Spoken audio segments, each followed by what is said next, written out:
سلطانی. بسم اللہ الرحمن الرحیم. اللہ تبارک و تعالیٰ کے پاکیزہ نام سے آغاز کرتے ہیں جو بہت مہربان اور نہایت رحم والا ہے. الحمدللہ بخاری شریف کے درس کا سلسلہ اللہ تبارک و تعالیٰ کی عطا سے، اس کے فضل و کرم سے جاری و ساری ہے، اور تقریباً ہم 73 حدیثیں یعنی 73 حدیثیں بیان کر چکے ہیں. 73ویں حدیث میں تھوڑی سی چیز رہ گئی تھی. اس میں حضرت قیس بن حازم روایت کرتے ہیں کہ میں نے حضرت عبداللہ بن مسعود رضی اللہ تعالی عنہ کو یہ کہتے ہوئے سنا کہ آپ فرمایا کرتے تھے کہ نبی کریم صلی اللہ علیہ وسلم نے ارشاد فرمایا کہ حسد صرف دو آدمیوں میں کیا جائے، یعنی دو آدمیوں کے حق میں اگر ہم حسد کریں گے تو جائز ہے. ایک وہ شخص جس کو اللہ تعالیٰ نے مال دیا ہو اور وہ اس کو مصارف حق میں خرچ کرے، اور دوسرا وہ شخص جس کو اللہ تعالیٰ نے حکمت عطا کی ہو اور وہ اس حکمت یعنی علم کے مطابق فیصلہ کرے اور لوگوں کو تعلیم دے. پچھلے پروگرام میں اس کی تھوڑی سی وضاحت کر چکے ہیں کہ یہاں پر حسد سے مراد رشک ہے. یا تو اس حدیث کا مطلب یہ ہے کہ اگر حسد جائز ہوتا تو ان دو اشخاص کے لیے ہوتا، اور یا پھر یہ حسد مجازی طور پہ رشک کے معنی میں استعمال ہو رہا ہے. میں دونوں کا مفہوم بھی آپ کو بتایا تھا کہ اگر انسان کسی مسلمان بھائی کی نعمت کو دیکھ کر یہ تمنا کرے کہ کاش اس سے یہ نعمت چھین کر مجھے حاصل ہو جائے اور میرا مسلمان بھائی اس نعمت سے محروم ہو جائے تو اسے حسد کہتے ہیں. گویا کہ اس میں دو چیزیں ہوتی ہیں، ایک اپنے مسلمان بھائی سے نعمت کے زوال کی تمنا، اور دوسرا اس کے لیے اپنے لیے اس کے حصول کا ارادہ. جب یہ دونوں چیزیں جمع ہوتی ہیں تو حسد متحقق ہوتا ہے. اور رشک یہ ہے کہ ہم کسی مسلمان بھائی کے پاس نعمت دے کر یہ تمنا کریں کہ کاش ایسی ہی نعمت اللہ تعالیٰ مجھے بھی عطا فرما دے. اس میں صرف ایک چیز ہوتی ہے، یعنی اپنے لیے نعمت کے حصول کی تمنا. مسلمان بھائی سے اس نعمت کے زوال کا ارادہ نہیں ہوتا ہے، اور یہ چیز محمود ہے. حسد کرنا گناہ ہے، حرام ہے، اور رشک کرنا محمود ہے، اچھا ہے، پسندیدہ ہے. جیسے کہ اللہ تبارک و تعالی نے قرآن عظیم میں ارشاد فرمایا کہ فاستبقوا الخیرات، نیکیوں کے معاملے میں ایک دوسرے سے سبقت لے جاؤ. تو لازم سی بات ہے کہ پہلے ہم کسی کو نیک معاملہ کرتے ہوئے دیکھیں گے تو پھر ہی ہم سبقت لے جانے کا ذہن بنائیں گے، اور پھر اس کو دیکھنے کے بعد اس چیز کا ارادہ بھی ہوگا کہ کاش ایسی ہی نیکی بلکہ اس سے زیادہ نیکیاں میں کر لوں. تو اس کا مطلب ہوا کہ پھر کسی کو نیک عمل کرتے ہوئے دیکھنا اور اس بات کا ارادہ کرنا کہ ایسا نیک عمل میں کروں یا اس سے زیادہ نیک عمل کر کے بارگاہ الہی میں درجہ قرب حاصل کر لوں، یہ دونوں چیزیں ممنوع نہیں ہیں، بالکل جائز اور مستحب ہے. اب جن دو اشخاص کا نبی کریم صلی اللہ علیہ وسلم نے تذکرہ فرمایا ان میں سے ایک صاحب مال، کہ وہ شخص جس کو اللہ تبارک و تعالی نے مال دیا اور وہ مصارف حق میں اس کو خرچ کرتا ہے. اس سے معلوم ہوا کہ مال کی آمد مطلقاً منع نہیں ہے. مال فی نفسی ہی کوئی بری چیز نہیں ہے، یعنی بذات خود مال میں کوئی گندگی نہیں ہوتی ہے. یہ انسان میں حقیقتاً گندگی ہوتی ہے، اس کی نیت میں گندگی ہوتی ہے، اس مال کو حاصل کرنے کے طریقے میں خرابی ہوتی ہے، جس کی وجہ سے مال میں بھی خرابی پیدا ہوتی ہے. لہذا جو شخص کسی فاسد نیت کے ساتھ مال کو حاصل کرے، چاہے وہ مال حلال ہی کیوں نہ ہو، تو اس کی وجہ سے مال میں فساد پیدا ہوتا ہے. جیسے نبی کریم صلی اللہ علیہ وسلم ایک مرتبہ صحابہ کرام کے ساتھ بازار سے گزر رہے تھے تو صحابہ نے ایک نوجوان کو خرید و فروخت کے معاملے میں بڑا متحرک دیکھا. تو کسی کی زبان سے جملہ نکلا کہ کاش اس کی یہ کوشش اللہ تبارک و تعالیٰ کے راستے میں ہوتی. تو نبی کریم صلی اللہ علیہ وسلم نے ارشاد فرمایا کہ اگر یہ اس لیے بھاگ دوڑ کر رہا ہے تاکہ مال جمع کرے اور اس مال سے اپنے گھر والوں کی ضرورتیں پوری کرے، اپنی ضرورت پوری کرے اور کسی کے سامنے ہاتھ پھیلانے سے بچے، تو اس کی یہ تمام کوشش اللہ تبارک و تعالیٰ کے راستے میں ہے. اور اگر اس لیے مال جمع کر رہا ہے تاکہ خوب تکبر کرے، دوسروں پر فوقیت لے جائے، سبقت لے جائے، تو پھر اس کی یہ کوشش شیطان کے راستے میں ہے. معلوم یہ ہوا کہ اگر رزق حلال بھی فاسد نیت کے ساتھ اختیار کیا جائے تو وہ کوشش شیطان کے راستے میں شمار ہوگی. اگرچہ مال کو ہم حرام پھر بھی نہیں کہیں گے، اگر حلال ذریعے سے اختیار کر رہے ہیں تو مال حلال ہے، لیکن فاسد نیت کے ساتھ کر رہے ہیں تو اس فاسد نیت پر گرفت ہے. پھر اگر مال ایک تو یہ ہے نیت فاسد، پھر بعض اوقات مال انسان غلط طریقے سے حاصل کرتا ہے، اس سے مال حرام ہو جاتا ہے، جیسے سود کے ذریعے لینا، رشوت کے ذریعے لینا، جھوٹ بول کر مال کو حاصل کرنا، یہ وہ چیزیں ہیں کہ جن کے ذریعے مال کے اندر بھی بعض اوقات حرمت سرایت کر جاتی ہے۔ بعض اوقات کا لفظ اس لیے کہا کہ بعض اوقات مثلا انسان اگر جھوٹ بول کر اپنا سودا بیچ رہا ہے تو اس کا جھوٹ بولنا گناہ ضرور ہے، لیکن اگر وہ چیز واقعی مثلا تھوڑی بہت اس میں عیب ہوتا ہے، جیسے ہوتا ہے شے کے اندر کہ وہ بہت اچھا کر کے بیان کرتے ہیں یا اوصاف میں مبالغہ کرتے ہیں، لیکن فی نفسی ہی وہ چیز مبی جس کو کہتے ہیں، یعنی جس چیز کو آپ بیچ رہے ہیں اس میں تھوڑے بہت اوصاف تو ہوتے ہیں، باقاعدہ وہ ایک مال بھی ہوتا ہے، تو اس کی جو بھی قیمت آپ کو حاصل ہو رہی ہے وہ قیمت تو حلال ہونی چاہیے، جائز ہونی چاہیے، کیونکہ آپ باقاعدہ مال دے رہے ہیں،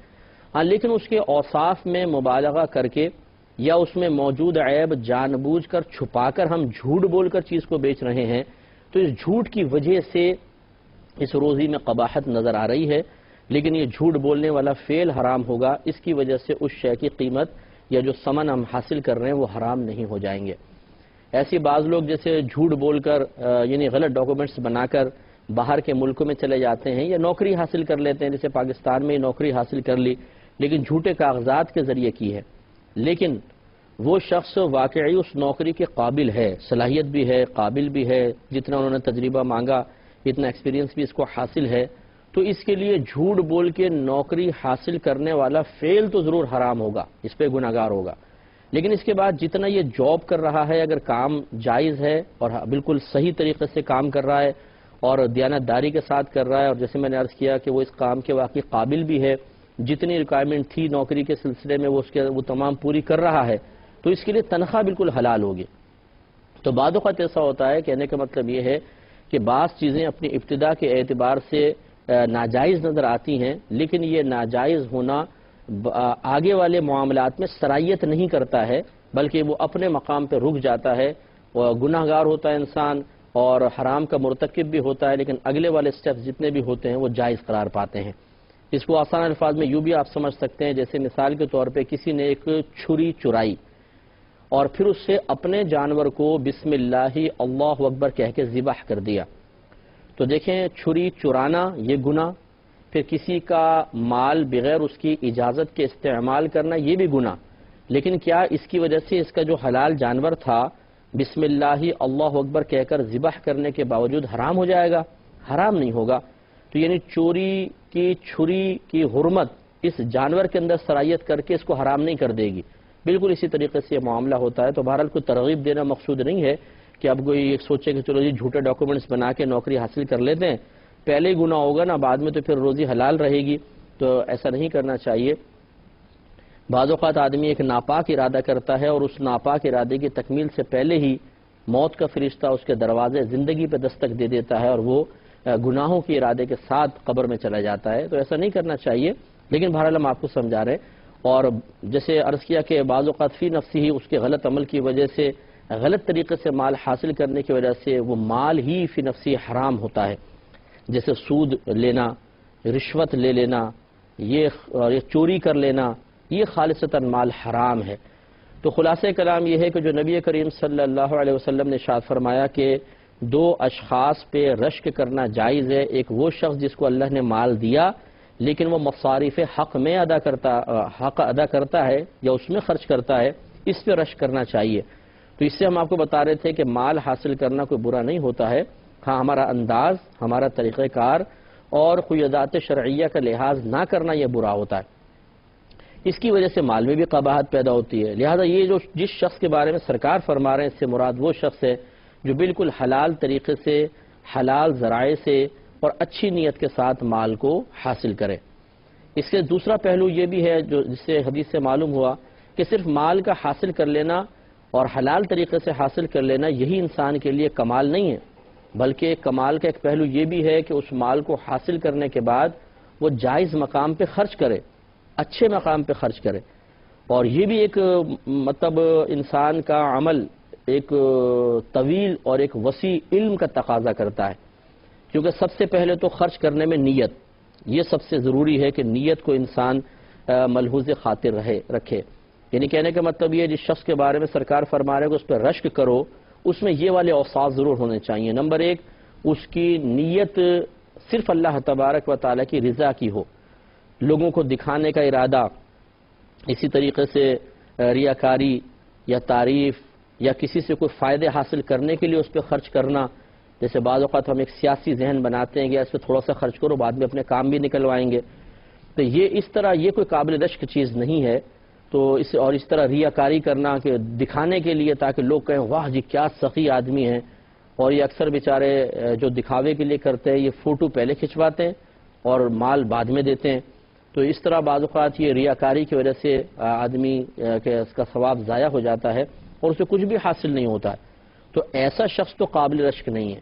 چنانچہ معلوم ہوا کہ جس شخص کے بارے میں سرکار فرما رہے ہیں اس سے مراد وہ شخص ہے جو اخلاص کے ساتھ رزق حلال کو خرچ کرتا ہے۔ تو سب سے پہلے نیت۔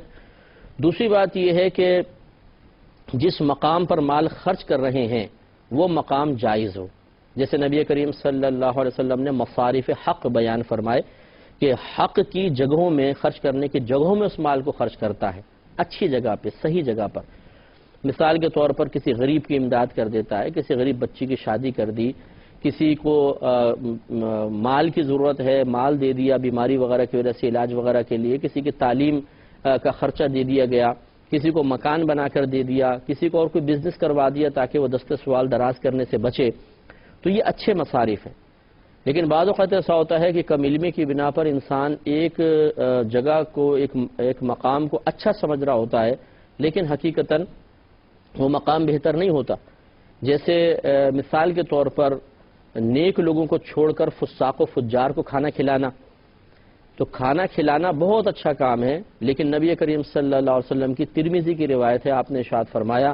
کہ تم پرہیزگار کو دوست بناؤ اور تمہارا کھانا صرف پرہیزگار کھائے۔ اس کی شرح علماء نے یہ بیان فرمائی ہے کہ اگر ہم نافرمان کو کھلائیں گے تو اس کو جتنی توانائی حاصل ہوگی اس توانائی کو اللہ تبارک و تعالیٰ کی نافرمانی میں خرچ کرے گا، تو گویا کہ اس کو توانائی فراہم کرنے والے ہم ہوئے، اور اللہ تعالیٰ کی نافرمانی کے لیے تقویت فراہم کرنا یہ گویا کہ ہمارے ذریعے ہو گیا۔ اگرچہ ہمارا قصد و ارادہ یہ نہیں ہوتا کہ ہم اس لیے کھلا رہے ہیں کہ یہ اللہ کی نافرمانی میں اپنے توانائی کو خرچ کرے، لیکن بہرحال ہو جاتا ہے نادانستہ طور پہ۔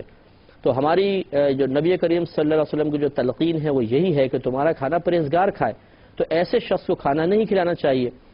اس کے برعکس اگر ہم کسی نیک متقی پرہیزگار شخص کو کھلائیں گے تو وہ اس کو کھانے کے بعد یقیناً اس توانائی کو فقط اللہ تبارک و تعالیٰ کی فرما برداری میں خرچ کرے گا، تو یہ ہمارے لیے ثواب جاریہ ہو جائے گا۔ تو اب اس میں یہ ضرور ہے کہ بعض اوقات انسان مجبور ہو جاتا ہے اور فساق و فجار کو کھلانا پڑ جاتا ہے۔ یہ وہاں ہوتا ہے جہاں مطلب کوئی فتنے کا اندیشہ ہو، مجبوریاں ہوں۔ مثال کے طور پہ جب ہم شادی بیاہ کرتے ہیں، رشتہ داروں کو بلاتے ہیں، کھانا کھلاتے ہیں، عقیقہ وغیرہ ہوتا ہے، کھانا کھلاتے ہیں۔ اب رشتہ داروں میں ایک سے ایک مطلب بڑھ چڑھ کر ہوتا ہے، فاسق بھی ہوتے ہیں، فاجر بھی ہوتے ہیں، بے نمازی، گالیاں بکنے والے،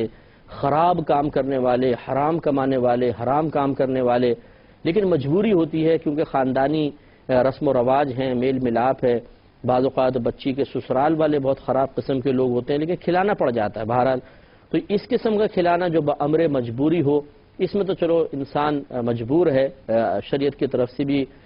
انشاءاللہ عز و جل امید ہے کہ درگزر کیا جائے گا۔ لیکن مثال کے طور پہ اگر دوست ہیں، چند نیک پرہیزگار دوست ہیں، بعض بالکل فاسق و فاجر ہیں، اب ہمارا ایسی دل چاہ کہ چلو یار آج دوستوں کی دعوت کرتے ہیں، اب اس میں تو کوئی مجبوری نہیں، کوئی فتنے کا خوف نہیں۔ اگر آپ دوستوں کو بتائیں گے تب معاملہ ہوگا نا کہ فاسق و فاجر سے ہم کہیں گے میں تمہیں نہیں کھلاؤں گا، میں نیک پرہیزگار کو کھلاؤں گا، تو ہو سکتا ہے یہ ناراض ہوں، ان کی طرف سے نقصان کا اندیشہ ہو۔ لیکن جب ان کو ہمارا ارادہ پتہ ہی نہیں ہے تو اب اگر ہم کھلانا چاہتے ہیں تو بہتر ہے کہ نیک پرہیزگار لوگوں کو کھلائیں، یہ اس میں ثواب بھی ہے اور ہمارے لیے ثواب جاریہ بھی ہے۔ تو یوں بعض اوقات ہوتا ہے کہ آدمی غلط مصرف میں خرچ کر رہا ہوتا ہے، اسی طریقے سے بعض اوقات مطلب الٹے سیدھے کاموں کے اندر آدمی لگا دیتا ہے جہاں نہیں لگانے چاہیے پیسے۔ مثال کے طور پہ جیسے میلاد شریف آئی، اب میلاد شریف میں کھانا کھلانا ایک امر مستحب ہے اور دیگر امور میں خرچہ کرنا ایک اچھا کام ہے، لیکن بسا اوقات آپ نے دیکھا ہوگا کہ روڈوں کے کنارے ڈیکوریشن پیسز وغیرہ رکھے جاتے ہیں، مور بنا دیے ہیں اور تیتر بٹیر کبوتر سے بنا دیے ہیں۔ اب یہ ویسی جاندار ہے ان کی تو ان کے مجسمے بنانا ہی منع ہے، اور پھر ان کو مطلب اس طرح برادے کے اندر رنگ کر کے خوب رنگین سا بنا رہے ہیں، سب کچھ ڈیزائن بنا رہے ہیں، اس سے کیا فائدہ؟ اس میں پیسہ خرچ کرنے کا کیا فائدہ؟ بلکہ الٹا یہ ہوتا ہے کہ لوگ تماش بین بنتے ہیں، اور اس میں پھر نقصان یہ دیکھا گیا ہے کہ عورتوں مردوں کا اختلاط ہوتا ہے، اور اتنا اختلاط ہوتا ہے چھوٹے علاقوں کے اندر کہ چھوٹی چھوٹی گلیاں ہوتی ہیں، چھوٹی چھوٹی جگہیں ہوتی ہیں، اور اس میں رش اتنا ہو جاتا ہے کہ پھر وہ طوفان بدتمیزی بن جاتا ہے۔ تو اس قسم کے مقامات پہ خرچ کرنا یہ قطعاً غیر مناسب ہے۔ تو اسراف کی جگہ پر بیکار مقامات پہ خرچ کرنا یہ قطعاً غیر مناسب ہے، یہ صحیح مصارف نہیں ہے، ان سے بچنا چاہیے۔ تو اچھے مصارف میں انسان خرچ کرے۔ ایک اس شخص کے قابل رشک ہونے کا ایک آخری جو معاملہ ہے وہ یہ بھی ہے کہ یہ بھی اس میں صفت ہو تو وہ قابل رشک ہوگا کہ جب وہ خرچ کر چکے تو اس کے بعد احسان نہ جتائے، کسی کو اپنے زبان سے تکلیف نہ پہنچائے، اس لیے کہ اللہ تبارک و تعالی نے قرآن عظیم میں ارشاد فرمایا کہ لا تبطلوا صدقاتکم بالمن والاذی، کہ اپنے صدقات کو احسان جتا کر اور تکلیف پہنچا کر ضائع مت کرو۔ اس کا مطلب یہ ہوا کہ اگر ہم اللہ تبارک و تعالیٰ کی رضا کی خاطر کسی نیک کام میں پیسہ خرچ کرتے ہیں لیکن اس کے بعد پھر احسان جتانا ہو یا اپنی زبان سے کسی کو تکلیف پہنچانا ہو تو ثواب ضائع ہوگا۔ تو ایسا بھی دیکھا ہے کہ ہم کبھی خرچہ کر دیتے ہیں، پھر لڑائی جھگڑا ہوا خاندان میں تو ہم تانے دیتے ہیں، احسان جتاتے ہیں، ہم نے تمہیں پیسہ دیا تھا، تم تو بھوکے ننگے تھے، تمہاری بیٹی کی شادی نہیں ہو پا رہی تھی، ہم نے تمہاری بیٹی کی شادی کروائی تھی، ہم نے تمہارے بیٹے کو باہر بھیجا تھا، تم احسان بھول گئے ہو، احسان فراموش ہو۔ تو اس طریقے کی باتیں کر کے دوسرے کے دل کو ہم چھلنی کرتے ہیں، یا پھر مطلب ایسے احسان نہیں جتاتے ہیں لیکن زبان سے تکلیف پہنچاتے ہیں، جیسے طنز کرنا۔ جیسے مثال کے طور پہ کسی کی مدد کیا، وہ بیٹھا ہوا ہے، ہم دوسرے سے بات کر رہے ہوتے ہیں لیکن سنا اسے رہے ہوتے ہیں۔ بھئی آج کل تو معاشرہ بڑا بگڑ گیا ہے، لوگوں کو پیسے دے دیں، ان کا ساتھ دیں، اور پھر بھی جی طوطا چشمے دکھاتے ہیں، وہ تو کہنا بھی نہیں مانتے ہیں جی، آنکھیں بدل لیتے ہیں، پھر پہلے احسان کے وقت تو قدموں میں گر جاتے ہیں، اور جب کام نکل جاتا ہے تو پھر تو جی سر پہ چڑھ جاتے ہیں۔ اب بات دوسرے سے کر رہے ہیں، سنا اسے رہے، اس کی دل آزاری ہو رہی ہے، تکلیف اور پہنچ رہی ہے، یہ دونوں چیزیں، اس طرح کے معاملات بالکل غلط ہیں۔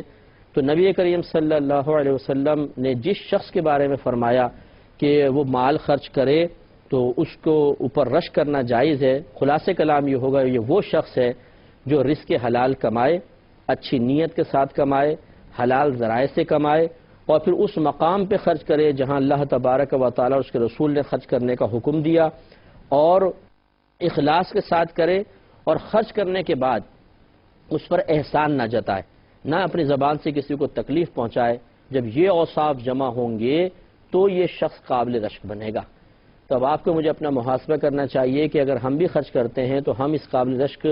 شخص کی جگہ ہیں یا نہیں ہیں۔ اگر نہیں ہیں تو بننا چاہیے، اگر ہیں تو اللہ تعالیٰ کا شکر ادا کرنا چاہیے۔ اللہ تعالیٰ سمجھنے کی توفیق عطا فرمائے، آمین۔ وآخر دعوانا ان الحمدللہ۔